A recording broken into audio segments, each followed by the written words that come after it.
Greetings, Andy Johnson. We're looking at a great strategy, the T-Talk, for discussion, social interaction, and authentic writing activities. But first, let's look at the 7 elements that should be included in daily instruction for reading, authentic reading and writing experience, lots of practice, social interaction around good books, activity to develop not just the phonetic cueing system, but the semantic and syntactic cueing system as well. Strategy instruction for word identification versus word recognition, and they are a little bit different. Study skill strategies and activities to develop word knowledge. Now let's take a look at the T-Talk, and you see where this fits into the whole thing. Why is the T-Talk a great activity? It is an authentic writing thinking activity. That means students are writing to share their ideas, to express what they think. It's a writing activity which develops the syntactic cueing system, grammar and word order. This is a multi-level activity. That means in a classroom of varying abilities, you can have all students can participate. All students can be successful at this. All students have ideas. And it creates social interaction, and that's one of the big 3. And you can design this around books as well as other subjects. That's the why. And thinking occurs on the social level, so thinking goes from outside to in. This is a way to guide and structure thinking, and you'll see how that occurs from the outside in, and we use graphic organizers and stuff. And as a discussion technique, a lot of time in discussions you hear just 1 or 2 voices. This is a way that you hear everybody's voice. Everybody gets to share an idea, and you'll see why. Here's how you do it. First, find a topic. This could be a topic related to a book you're reading, something of interest to students' lives, social events, things that are happening around, or something related to the curriculum. Now, once you find this topic, identify an issue or a problem or a controversy within this topic. For example, if you are studying community events, I think we should create a dualistic statement. That's a statement that can be you agree with or disagree with, or you can say yes or no to it in terms of whether you agree or disagree.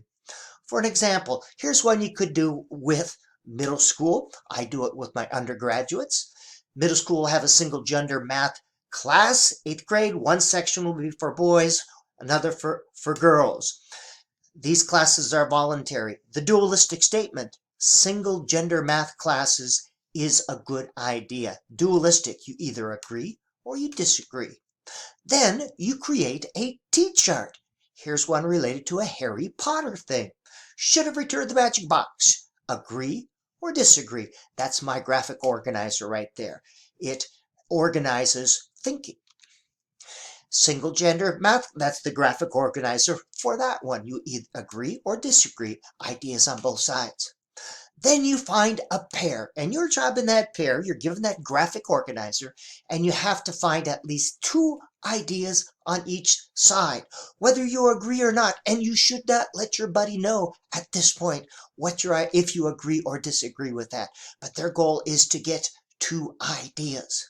Once they get 2 ideas, and that usually takes anywhere from 3 to 5 minutes, they form a small group with another pair. Here's where the majority of the work occurs. They share their ideas and they come to a consensus.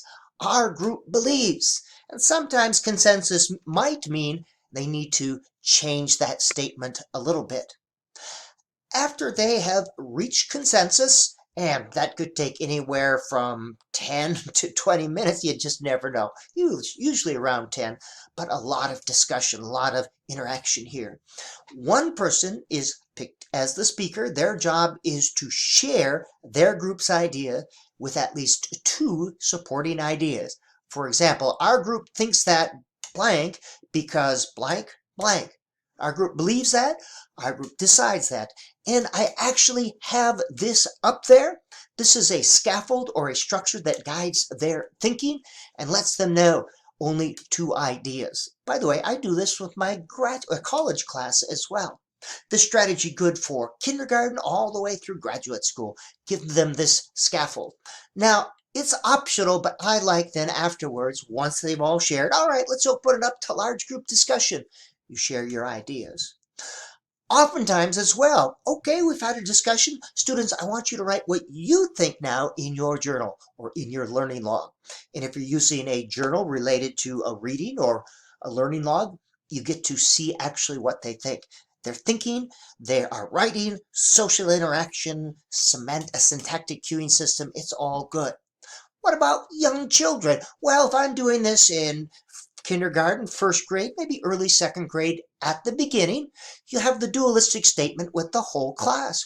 You create a T-chart and get lots of ideas on both sides. Get students' ideas. What do you think? And then you guide their thinking. I think blank because blank. And usually you have just one idea. And here is an example. You could actually have students write this out with some drawing on top or some such thing. But here you're creating the scaffold, both for their thinking and their ability to write. The T-Talk, a great idea. Writing for authentic purposes. They're writing with the buddy, they're writing in the small group, and then they can write in their journal afterwards. Thinking occurs first on the social level, goes from outside to in. Excellent social interaction here. And all students can participate with this. All students can be successful with this. Another great strategy for you to try.